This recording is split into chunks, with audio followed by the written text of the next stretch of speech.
Hello, everybody. Hello, congratulations, Darla. Oh my gosh. All right, somebody's got to let me know whether you can hear me or not. I don't know whether you can hear me or not. Can you hear me? Hello. This is new to me. Hello, everybody. Hey, that is fantastic. So I have absolutely no side tone. This is the first time that I have done this, and we are live from Cabinet. We are on Restream, and right now this is going to YouTube, and this is going to Facebook. I have absolutely no idea how this works. However, I've got a fantastic thing going. I've got Susie, I've got Dawn, I've got Lane, Darla. Hey, everybody. So I can't hear myself. Because I can't hear myself, I don't know how loud I am. I don't know how well I'm being transmitted. I have no idea. This is the first time I've done this. I tested it earlier. I didn't have any sound, and I was like, I'm going to go with a show because I don't know whether I've got sound going out or not. But if I need to turn it up or down, that is great.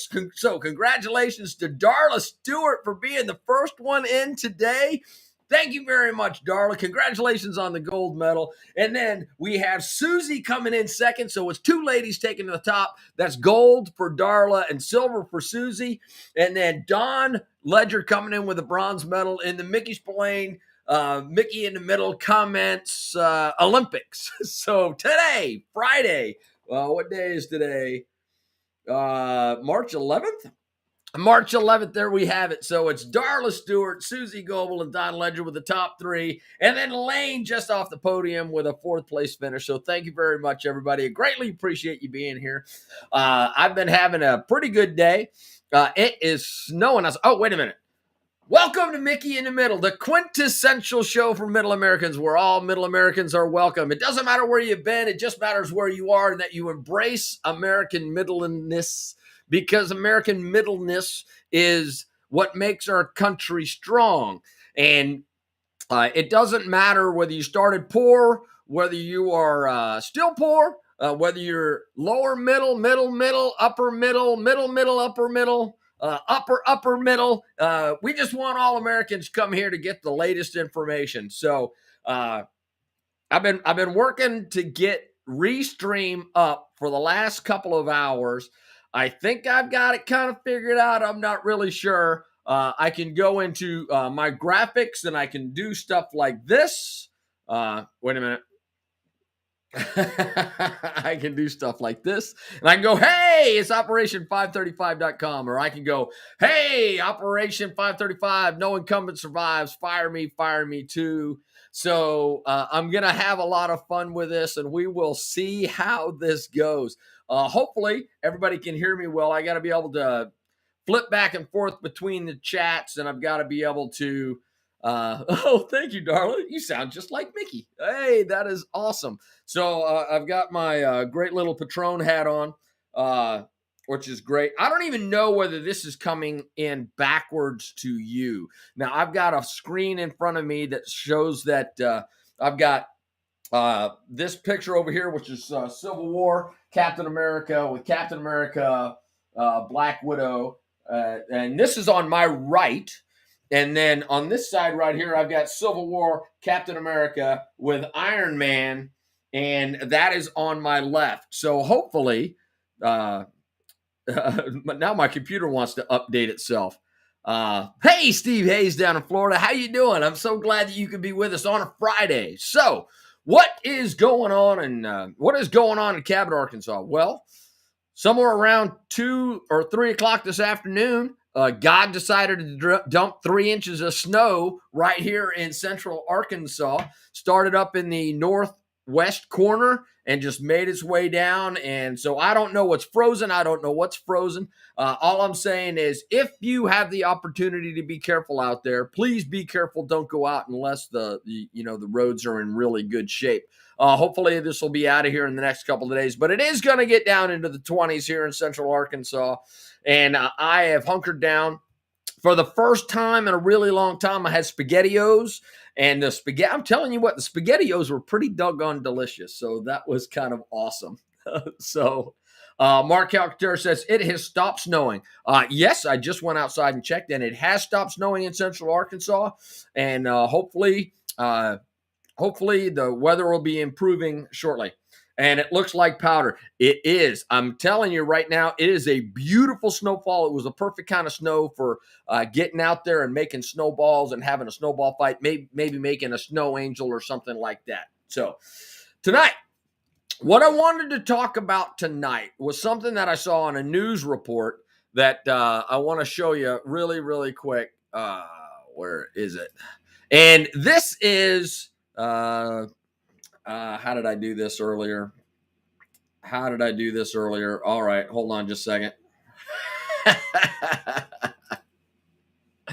Oh, I wanted to show you this. This right here is the screen that I have right up here, and I'm still trying to figure out how to do this. But World War II was on the radio. Vietnam was on TV. Here's how TikTok is changing the landscape of war reporting in the Ukraine. And I think that this is really important. And the reason that I think that it's important is because we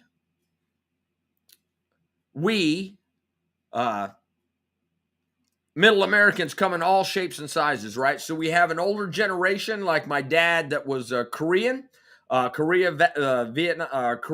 and Vietnam era.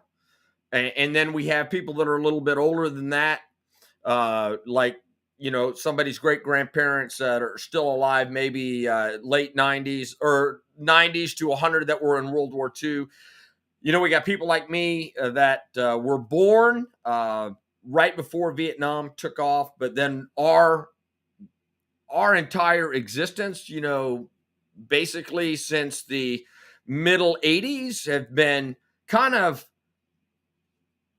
we've been wrapped in war. The entire time that I was in the United States military, I got in 1983, and the entire time that I was in the military, we had some type of an action going on. So the first time that I knew that war was going on, we were going into Grenada. Then shortly after that, we were going into Panama. And then shortly after that, the wall came down in the late 80s or in 1989, 1990. And the reason I say that is because after the wall came down and Russia was kind of pushed back, East Germany became part of West Germany again. Then we had the problems in Yugoslavia, Chechnya, that type of the world. And then we had the World Trade Center bombing. And then we had Afghanistan, then we had Iraq, and then we had Afghanistan again. And how you view those wars is critically important to the way that your mindset is looking at everything that is American. Now, if you paid attention to that, the people that came out of the Vietnam era were very, very divided as a country. And you had those that were pro-military pushing communists back, and then you had those that were anti-military and peace, love, kumbaya type. The people that came out of World War I, World War II, they were very, very, very patriotic. And the reason that I say that is because they understood the threats that came from abroad, from places like Imperial Japan, places like Russia, places like Communist China, when Mao decided that he was going to have the People's Revolution, and then he killed millions of people, and then Pol Pot in Cambodia when he killed millions of people. So the war was real because you could see the effects that it had on the world populations and millions of people getting killed. And outside of that, when Vietnam got over, we were like, hey, man, we don't need any more wars. This is kind of a BS type of a thing. And although there were wars going on around the world, our politicians and our media kind of couched those, and they started sending us messages about what they thought of the war and what we should think about it. And because our politicians and because the media started taking that slant, we didn't have a free and open press corps. We had a very, very regulated ABC, NBC, and CBS barreling towards the American people, so that you only have 3 channels to choose from. And if those 3 channels chose to show the same thing or get their news reporting from one source, then all of a sudden you just have one source. And that's what makes this extremely interesting. What makes this interesting is now a free media and how we think about where we get our news. So we get our news now from the internet. We get it through TikTok, Instagram, Facebook. There's a whole bunch of different shows out there, from Joe Rogan and many others that you might want to tune into from YouTube. But the young kids, ever since Sydney was Generation X, Gen X. So Sydney's Gen X. She's at the tail end of Gen X, and she's right at the start of Gen Z.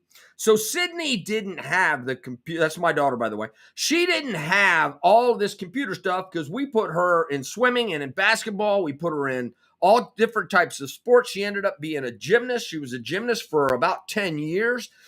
She did very well in that. But she wasn't stooped in a culture of social media, and she probably missed out. She was probably the last person to get involved with social media.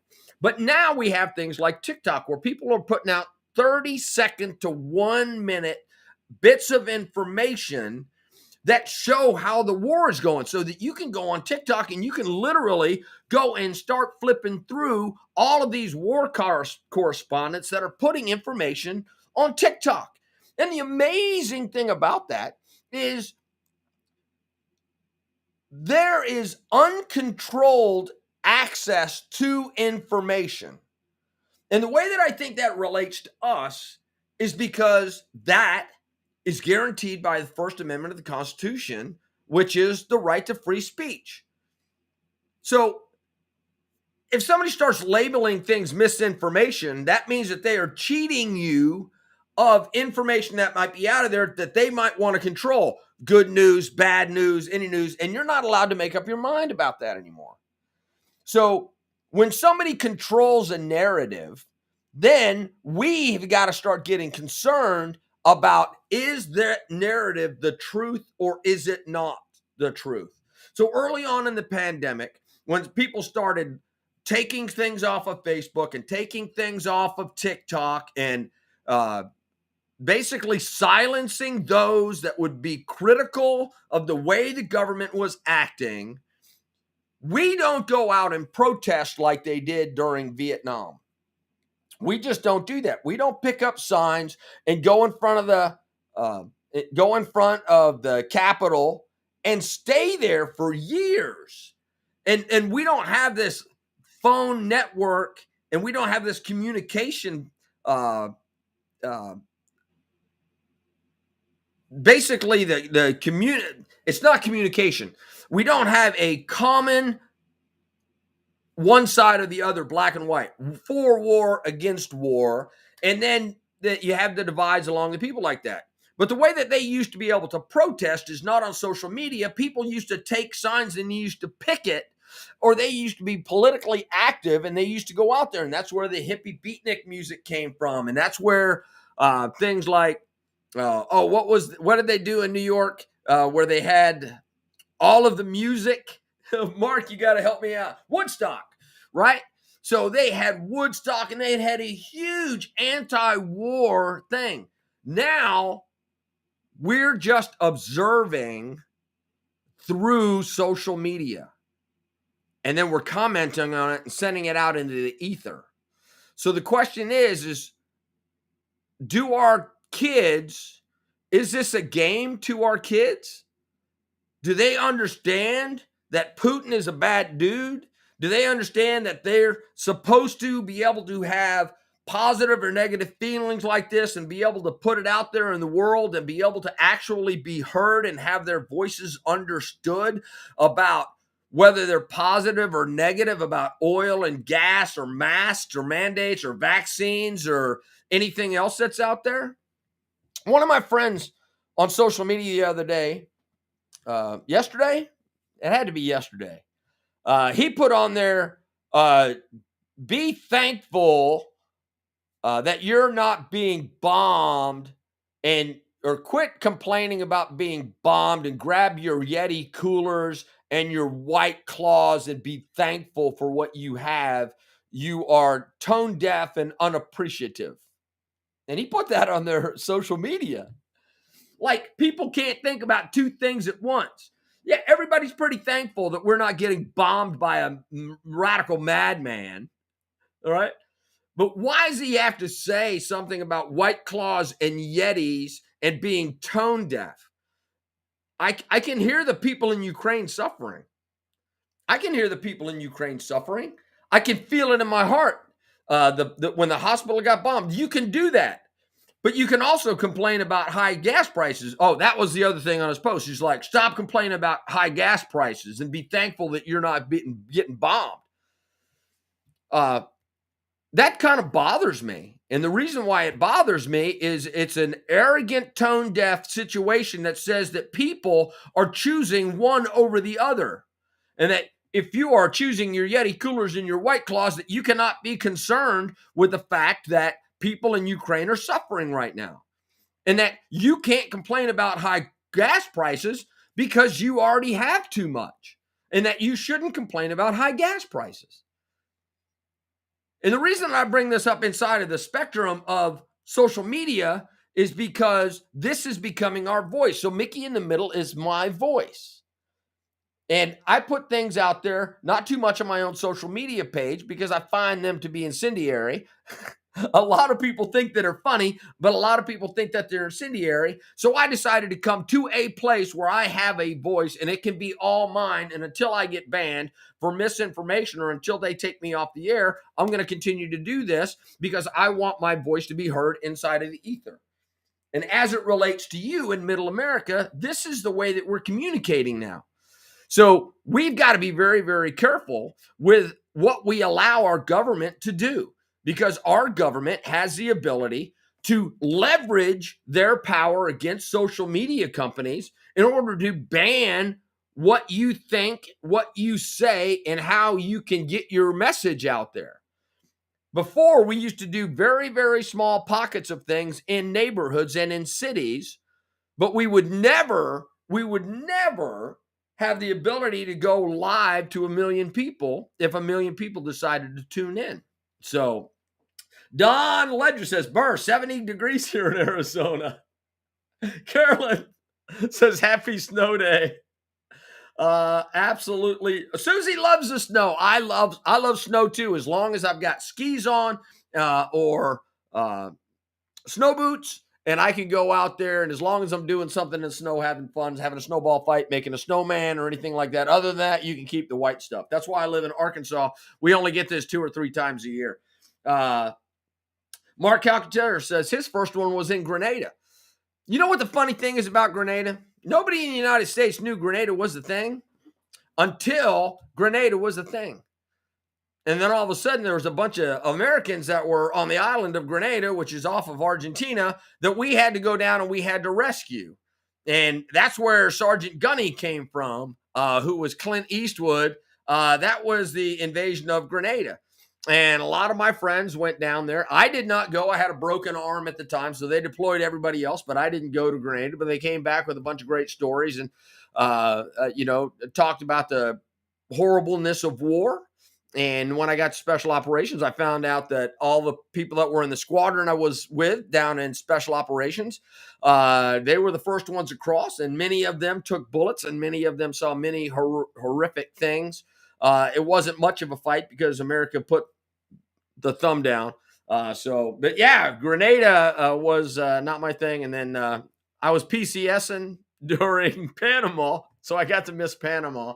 But I didn't miss the wall coming down when the wall came down in West Germany and East Germany. Mark Calcaterra, that's why Putin is banning Facebook in Russia. He doesn't want the people to find out the truth. That is correct. Now, here's the amazing thing about this, right? Remember when I was talking about the TikTok? Right. TikTok is really, really hard to stop. And TikTok is actually changing the landscape in there. It is a social media war, but You can't just shut everything down the way that you want it shut down. That's just the way that it is. So Darla says, I think some do see it as a game. Sitting at the dinner table and discussing world events is essential, in my humble opinion. Right. Because here's what the thing is, when you're talking to your kids, you're talking to your neighbors, you're talking to your family members, you're actually making a dent in their psyche, and you're making a dent in how they view the world. Because too many people in America kind of forget that there's bad people out there. And a lot of people in America forget that there's stupid people out there. And, if you've got an average IQ of 100, uh, then you're doing okay. But 50% of the people have a much lower IQ than that. And that means that if they speak with eloquence, if they look good, if they're tall, or if they're pretty, and we put stupid people in places of power rather than thinking about what their agenda is, thinking about where their heart is, thinking about whether they know anything about policy, whether they know anything about economics. What do any of our Congress people know about economics? We don't send economy majors into the White House. These are people that are going to all talk good, then sell a good game. They get their ideas from talking points, and then they're told by political pundits what to say and how to get elected. Once they're elected, now all of a sudden the political parties get behind them. And John Bozeman, right here, senator in Arkansas, he had $3 million to wage a campaign against anybody else in the state. That means that John Bozeman, the senator who went up there, now has more money than every other political candidate in the state put together. So if you take everybody that's running for Senate, everybody that's running for the House of Representatives, everybody that's running for all of the major political offices in the state, John Bozeman has more money as a sitting senator than all of them. Who do you think's going to get elected to the Senate?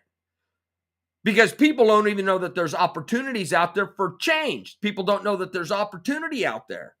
And that's one of the bad things about the way that the current system is. But if we don't take action, and if we don't talk to our family members, if we don't let them know about Operation 535, if we don't let them know about different politicians, if we're not willing to speak up on social media, if we're not willing to speak up as human beings that are somewhat intelligent, you're obviously intelligent because you're watching me. But if we speak up, then all of a sudden people will know. And then when people like my friend who said something stupid, and oh my gosh, it's just ridiculous. Oh, all right. Darla also said, I think some do see it as a game. Because the real world impact of gas going to $5 a gallon for diesel and $4.35 in Cabot, Arkansas for a gallon of gasoline, your kids don't know that.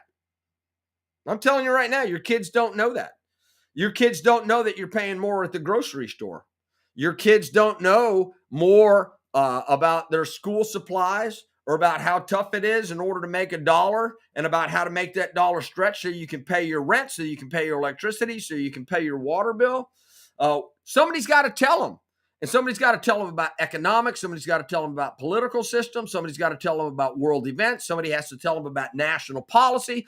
Somebody has to tell them about the impact of migration, illegal immigration, about policies towards oil and gas companies, because kids are more interested in seeing cool things blow up rather than understanding the substance behind the world events that made a tank blow up. So Ukraine attacked a Russian convoy. Where is it? This is footage from the Russian convoy. I'm going to see if I can do this without blowing you out.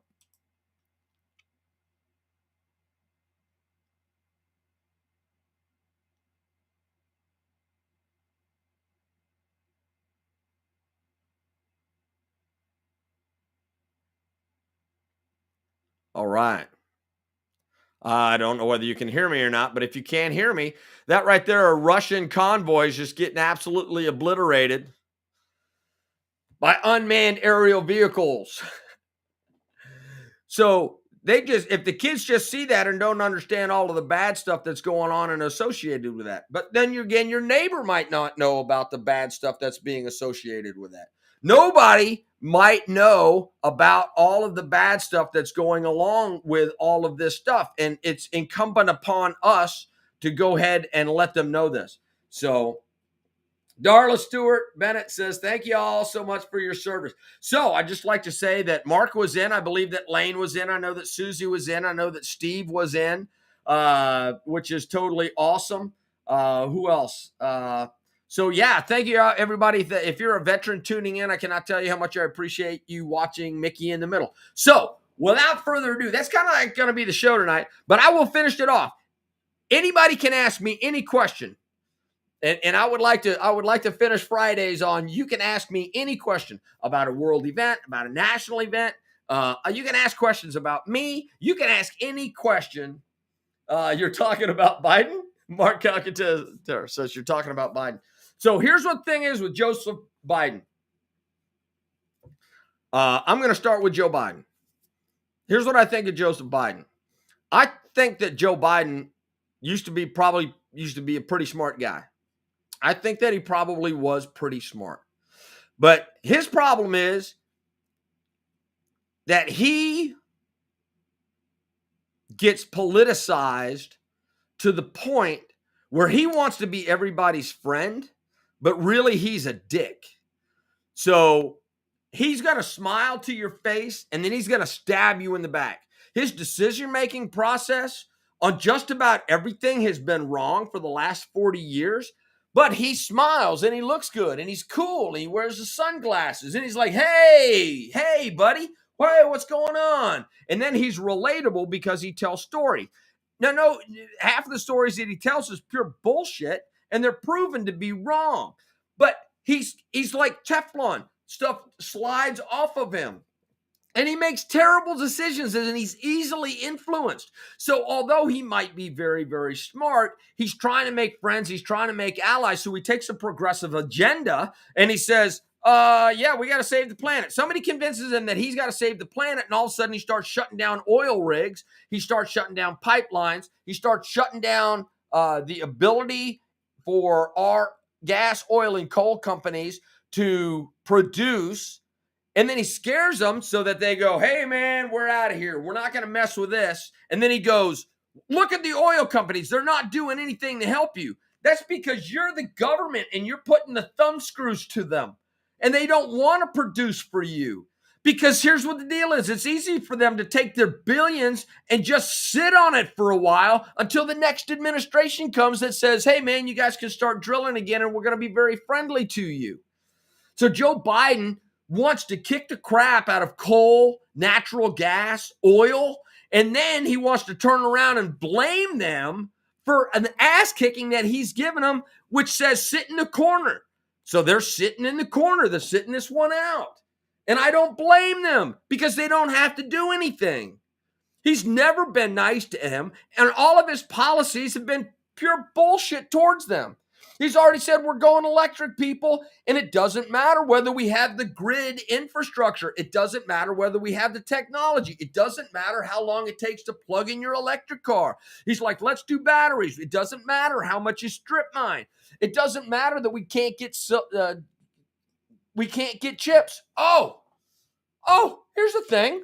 Here's another thing. You know why Ukraine is so important and why we should go in and just probably do something about it? Because they have 90% of the neon in the world. That's where you get neon. 90%. Guess what you do with neon?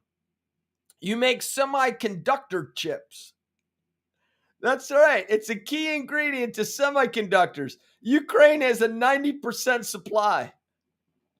90% of the world global neon comes out of Ukraine. How about that? All right, here you go. Susie says, thank you for being the kind of American worth fighting for. Oh, that's right. So Darla is awesome. So When will Putin start using biological weapons? I believe he will. It's only a matter of time. So I don't know. All right. So here's what the funny thing is. Here's what the funny thing is about biological weapons. Putin's got a bigger problem, right? It's not that he wouldn't use them if the situation dictates. But the problem is right now he can't use them because he's got logistics and supply chain problems, and Ukraine is fighting back. So there's not a concentrated place where Ukrainians are sitting where he could do that. I don't think that I think that Putin's army is missing, and that's why they hit a hospital. I can't see any military commander, even if you're in the Russian army, going, hey, you know what? Let's bomb the shit out of that. You know, you drop one 2,000-pound bomb on a hospital, and you're going to get horrific pictures, and it's going to do an incredible amount of damage. I can't believe that only 6 or 8 people were killed when that bomb hit. But that's probably a miss. The second thing is I don't think that Putin's going to indiscriminately use a biological weapon because he gains nothing from that. So the Ukrainian army is spread out, and that means that handling the biological weapons to get them from where he has them to where they are in an ineffective logistical system is hazardous in itself. Those guys are inept enough that they would blow themselves up and chemicalize themselves. So although he would, if there was a tactical advantage to that, I don't think that he's going to use biological weapons, only because there's no tactical advantage to doing that. And his logistics supply chain is really, really dicked up at this point. So, all right. Replying to Mark Calcaterra, Susie says, Mark Calcaterra, I hope not. Then it will be a different ball game. Well, and here's what the thing is about biological warfare. So biological warfare is a medium term impact on warfare. So when you shoot something like nerve gas, or when you shoot something in it dissipates into the environment very, very rapidly. Now, they do have chemicals that are sticky and will stick. And then that will become a no-go zone. And then you just circle that and you just say, hey, don't go here for a while. But biological weapons are also not like nuclear radiation. So would he go nuclear? Would he go biological? Once again, tactics on the ground determine whether he does that. And then it really is a medium-term offensive weapon. But as soon as you use that and you use the sticky stuff, now all of a sudden, now you also deny that to your own army, unless they are in full up mop gear or chemical warfare suits. So you got to be really smart when you use stuff like that. When they used it over in Kosovo, when they used it in Serbia, no. I can't remember it. Anyway, I'll get off of that. Thanks for helping me laugh. Good night. Blessings. All right, everybody. That's it. You guys be good. You guys take care. That's going to be it for Mickey and Remember. Remember to hit the like, share, notification bell. Tell all your friends. Have a voice. Don't be afraid to stand up for what you believe. You're smarter than everybody else. You're Middle America, and you are our strength. So remember, 9 p.m. Central. Mickey in the Middle, 9 p.m. Central. Right here, wherever I am. Right there, wherever you are. Remember to embrace your middleness, America. We need you. Thanks a lot. You guys take care. See ya. Bump. All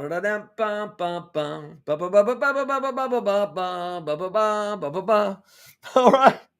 I just got to push this. It's going to end the stream. Oh, wait a minute. I can do this. I can go graphic. Oh, captions. Do I have captions? Oh, look at that. I'm a mess, man.